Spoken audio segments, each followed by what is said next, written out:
بسم اللہ الرحمن الرحیم الحمدللہ رب العالمین والصلاة والسلام علی سید الانبیاء والمرسلین وخاتم النبیین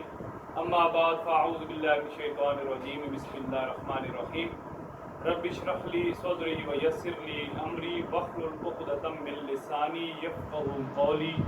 اللہم صل علی محمد النبی الأمی وعلی آل محمد صلی اللہ علیہ وسلم۔ ناظرین محترم، آج پھر ایک چھوٹے سے وظیفہ کے ساتھ میں آپ کی خدمت میں حاضر ہوں، لیکن جیسا کہ میں نے پہلے بھی آپ کو بتایا ہے پچھلے لیکچر میں بھی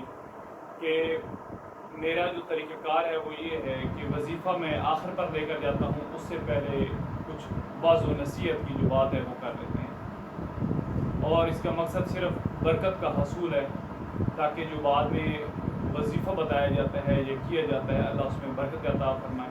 اور اس سے پہلے جو بعض و نصیحت کی جاتی ہے اللہ اس پر ہمیں عمل کرنے کی بھی توفیق عطا فرمائے۔ ناظرین محترم، پچھلے لیکچر میں جیسا کہ میں نے سورۃ المؤمنون یعنی کہ 18واں سپارہ کا جہاں آغاز ہوتا ہے وہاں سے پہلی 11 آیات مقدسہ کا میں نے ترجمہ کیا تھا جو آپ کے سامنے رکھا تھا۔ اب اگلی آیات جو ہیں وہ میں آپ کے سامنے آج رکھوں گا، آیت نمبر 12 سے لے کر 16 تک، اور یہ جو آیات ہیں ان کا مفہوم میں آپ کے سامنے جب رکھوں گا تو آپ کو پتہ چلے گا کہ یہ صرف آیات جو ہیں انسان کی تخلیق کے بارے میں اللہ نے بتائی ہیں۔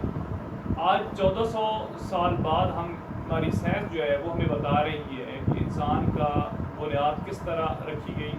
اور اس کا پروسیس کیا ہوتا ہے مکمل وجود بننے میں، جبکہ اللہ کریم نے ہمیں حضور علیہ السلام کے وسیلہ جمیلہ سے، حضور علیہ السلام کی وساطت سے ہمیں 1400 سال قبل بتا دیا تھا قرآن مجید میں کہ جو انسان کا ڈھانچہ بنایا جاتا ہے اس کا طریقہ کار کیا ہے، کیا کیا کس کس مراحل سے کن کن مراحل سے انسان کو گزارا جاتا ہے، وہ سارا اللہ نے ہمیں قرآن مجید کی سورۃ المؤمنون جو کہ 18واں سپارے کا آغاز ہے اس کی آیت نمبر 12 سے لے کر 16 تک اللہ نے ہمیں بتایا ہے۔ اللہ تعالیٰ قرآن مجید میں ارشاد فرماتے ہیں وَلَقَدْ خَلَقْنَا الْإِنسَانَ مِنْ سُلَالَةٍ مِّن طِينٍ، ہم نے انسان کو مٹی کے سط سے بنایا، یعنی کہ جو مٹی ہوتی ہے گوندی ہوئی مٹی، اس کے ذریعے اللہ تعالیٰ نے ہمیں بنایا۔ اگلی آیت میں اللہ تعالیٰ ارشاد فرماتا ہے ثُمَّ جَعَلْنَاهُ نُطْفَةً فِي قَرَارٍ مَّكِينٍ، پھر اسے ایک محفوظ جگہ ٹپکی ہوئی بوند میں تبدیل کیا۔ پہلا پروسیس تھا کہ اللہ تعالیٰ نے مٹی کے سط سے بنایا، دوسرا یہ تھا کہ اسے ایک محفوظ جگہ پر یعنی کہ ماں کے رحم میں اللہ تعالیٰ نے وہ جو ٹپکی ہوئی بوند تھی اس کو اللہ تعالیٰ نے ایک محفوظ جگہ وہ تھی اس لیے اللہ تعالیٰ نے وہاں پر اس کو رکھا۔ اس کے بعد اللہ تعالیٰ 14 نمبر آیت میں جو بتاتا ہے وہ یہ ہے ثُمَّ خَلَقْنَا النُّطْفَةَ عَلَقَةً فَخَلَقْنَا الْعَلَقَةَ، پھر اس بوند کو لوتھڑے کی شکل دی، پھر لوتھڑے کو بوٹی بنا دیا، مُضْغَةً فَخَلَقْنَا الْمُضْغَةَ عِظَامًا فَكَسَوْنَا الْعِظَامَ لَحْمًا، پھر بوٹی کو ہڈیاں بنائیں، پھر ہڈیوں پر گوشت چڑھایا، پھر اسے ثُمَّ أَنشَأْنَاهُ خَلْقًا آخر،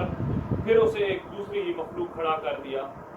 اور پھر آخر پر اللہ تعالیٰ کہتا ہے فَتَبَارَكَ اللَّهُ أَحْسَنُ الْخَالِقِينَ، بس بڑا ہی بابرکت ہے اللہ سب کاریگروں سے اچھا کاریگر۔ اور آخر پر اللہ تعالیٰ 15 نمبر آیت کے آخر میں کہتا ہے ثُمَّ إِنَّكُمْ بَعْدَ ذَلِكَ لَمَيِّتُونَ،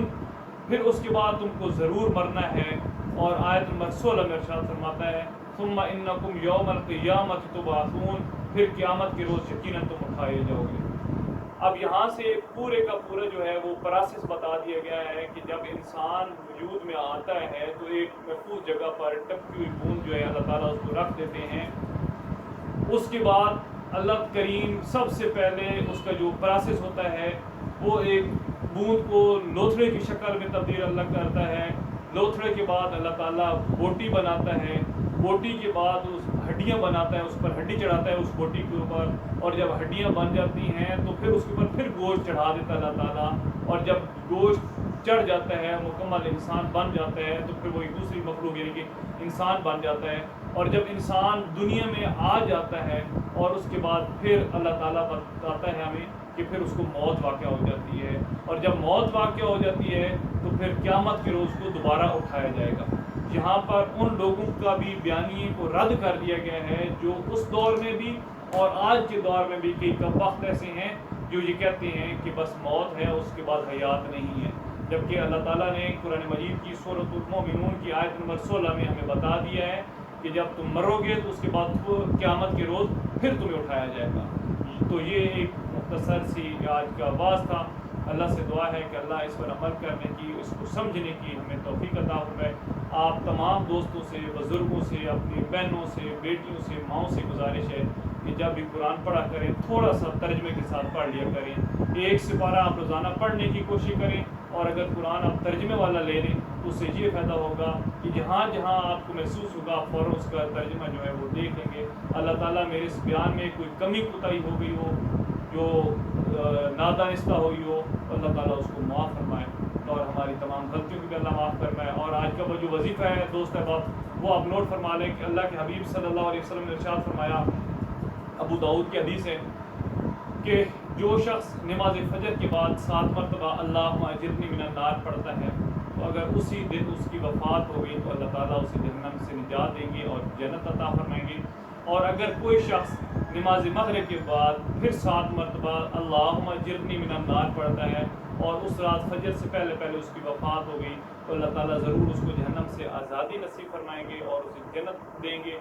تو اس لیے دوستو یہ آپ سے گزارش ہے میری ماں بہنوں بیٹیوں کہ آپ بھی یہ وظیفہ ضرور کیا کریں، لیکن ہر وظیفے کے لیے ایک شرط ہے، اور وہ شرط ہے حضور علیہ السلام کا ارشاد ہے کہ کوئی بھی دعا اس وقت تک قبول نہیں ہوتی، یعنی کہ 40 دن کوئی دعا قبول نہیں ہوتی اگر کسی بندے کے اندر حرام کا ایک لقمہ بھی چلا جائے۔ تو ہمیں اپنی روزی کو حلال کرنا ہے، روزی حلال طریقے سے کمانی ہے، پھر ہماری یہ دعائیں بھی، یہ سارے معاملات جو ہیں وہ ضرور قبول ہوں گے۔ اللہ سے دعا ہے کہ اللہ ہمیں بہترین رزق کمانے کی اور جو حلال طریقوں سے اس کو کمانے کی توفیق عطا فرمائے۔ آخر پر آپ سب کے لیے ڈھیروں دعائیں کہ آپ جہاں رہیں خوش رہیں، آباد رہیں، اللہ اپنے رزق میں، مال و جان میں، اولادوں میں خیر و برکت عطا فرمائے۔ ہم میں سے جس کسی کے والدین، عزیز و اقارب، بہن بھائی، رشتہ دار، دوست، اساتذہ، پڑوس میں رہنے والے افراد ایمان کی حالت میں اللہ کے واپس چلے گئے، اللہ ان سب کو جنت میں جگہ عطا فرمائے اور ہمارا کہنا سننا اللہ قبول فرمائے، اور جو لفظ ہو جائیں، جو غلطیاں ہو جائیں، اللہ تعالیٰ انہیں معاف فرمائے۔ جزاکم اللہ خیرہ۔ اللہ حافظ۔